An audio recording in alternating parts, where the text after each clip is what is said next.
Alors depuis la dernière fois, il y a beaucoup de choses qui ont changé pour nous et pour le monde de manière générale. Donc on est confronté à une grande instabilité au niveau mondial avec des coûts des matériaux et de l'énergie qui sont extrêmement volatiles et qui flambent. Et donc Coopeos, comme beaucoup d'entreprises, doivent s'adapter et pouvoir être résilients par rapport à ces changements. Au niveau de la gouvernance partagée, donc par rapport à la dernière fois, ce qu'on a mis en place, c'est un cercle de pilotage.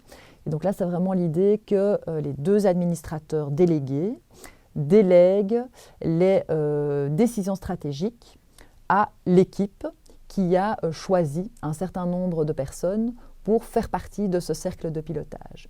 Donc depuis notre dernière rencontre, on a deux de nos projets phares qui ont avancé industriellement. Donc c'est le projet Multipic sur le tri robotisé de nos métaux et le projet Biolix sur la récupération de cuivre sous forme extra pure. Là, on est en plein chantier, donc on est dans du génie civil, de l'organisation de planning, les investissements, des bons de commande, du montage.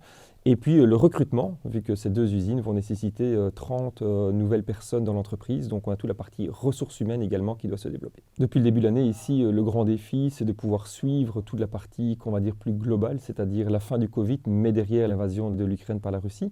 Donc là, sur les matières premières, il y a eu des grands mouvements sur les marchés. Qui sont très difficiles à pouvoir anticiper. Donc on va être vigilant de pouvoir acheter, vendre correctement les matériaux sans prendre de risques, vu que dans une situation à risque comme celle-ci, on pourrait mettre en danger la viabilité, le système économique de notre entreprise. Wat is er de voorbije maanden allemaal gebeurd? We hebben gisteren het heel mooi nieuws gehoord dat we de Silver Award gewonnen hebben op de Belgian Business Award for Environment. Dat is een prijs die eigenlijk bedrijven wil erkennen die zowel economisch als ecologisch heel veel impact hebben. En het is natuurlijk altijd heel fijn om dat van een onafhankelijke professionele jury te horen. En dat zorgt natuurlijk ook voor heel wat bereik en nieuwe contacten. Coopeos a reçu deux aides à la création, donc d'une part une bourse de préactivité de la région wallonne, donc vraiment pour aider à la création de l'entreprise, et d'autre part une aide de Walter, qui est un outil de la région wallonne qui soutient les entreprises d'économie sociale et en particulier les coopératives. Walter qui nous a soutenus depuis le début et qui soutient maintenant notre croissance par la prise de part dans la coopérative et par l'octroi de prêts. En matière d'aide aux entreprises, nous sommes fortement axés sur la recherche et développement, sur des processus qui peuvent prendre 7 à 10 ans. Et donc nous avons été en région wallonne notamment bien accompagnés par le plan Marshall dans un premier temps. Ici on va parler du plan de relance pour supporter en matière de subsides notre recherche. Hebben wij steun gekregen? Ja, we hebben eigenlijk veel steun gekregen. Onder andere van B-Circular in Brusselse West hebben we het gebouw, de productieinfrastructuur kunnen deels bouwen.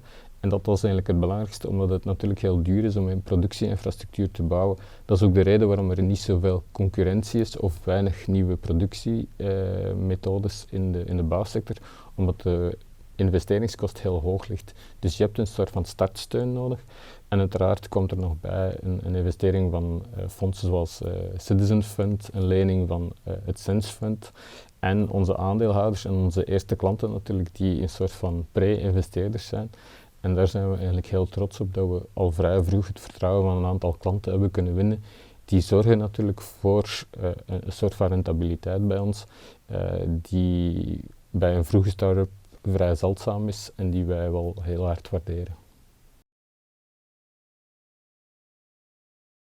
Notre défi principal aujourd'hui, c'est de savoir comment est-ce qu'on veut croître, puisque notre objectif, c'est vraiment de maximiser notre impact sociétal. Donc ce qu'on cherche vraiment à faire, c'est d'éviter un maximum de CO2, de sensibiliser un maximum de personnes et de travailler en priorité avec les entreprises d'économie sociale, donc qu'elles soient partenaires de nos projets ou qu'elles soient bénéficiaires de notre énergie bon marché. Et pour ça, eh bien, finalement, on a cette question qui est de savoir comment choisir nos projets. Plus qu'un problème, nous avons un grand défi, je pense, à surmonter, c'est la réindustrialisation. Nous sommes fortement désindustrialisés ces dernières années et demain, il faudra reconstruire l'entreprise avec tout son écosystème social, économique et environnemental. Wij zien bijvoorbeeld dat de aannemers heel druk bezet zijn. We hebben een lijst met aannemers die onder andere met leempleister, stampleem en leemstenen kunnen werken. Maar die aannemers worden meer en meer drukker bezet, omdat er veel vraag is, omdat er een stijgende vraag is, wat positief is. Tegelijkertijd is de groep van aannemers die hier in België is een heel versnipperde groep. Dus het is een grote uitdaging om die aannemers te bereiken en hen te overtuigen om met onze materialen ook te leren werken.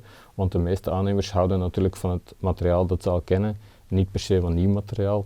Ook al zou het voor hen misschien interessanter, voordeliger en economisch ook interessanter kunnen zijn om met andere materialen te beginnen werken. Aangezien dat het ook gezonder is voor hen om met gezonde materialen te werken dan met chemische materialen bijvoorbeeld.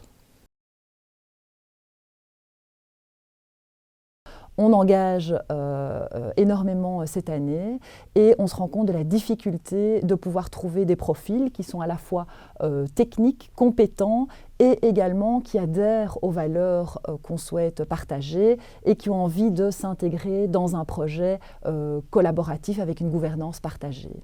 Un des challenges que nous avons, ça va être probablement de pouvoir vendre les technologies que nous avons développées à nos propres fins.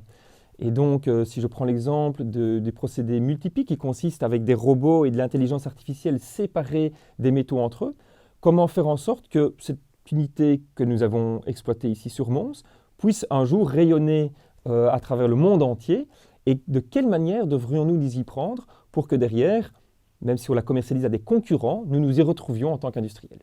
Hoe moet je een heel grote groep van versnipperde aannemers bereiken om hen eigenlijk mee de transitie naar de circulaire economie, naar de circulaire bouw te helpen maken. En dan komen we ook een beetje bij een discussie over technische profielen en universitaire profielen. Er zijn er relatief veel universitairen in België, maar eigenlijk hebben we ook heel veel technisch geschoolde mensen nodig. Dat is een job waar het vroeger een beetje op neergekeken werd. Maar hoe kunnen we eigenlijk meer technische profielen hebben die circulaire transitie in de bouw en in een aantal andere sectoren kunnen waarmaken?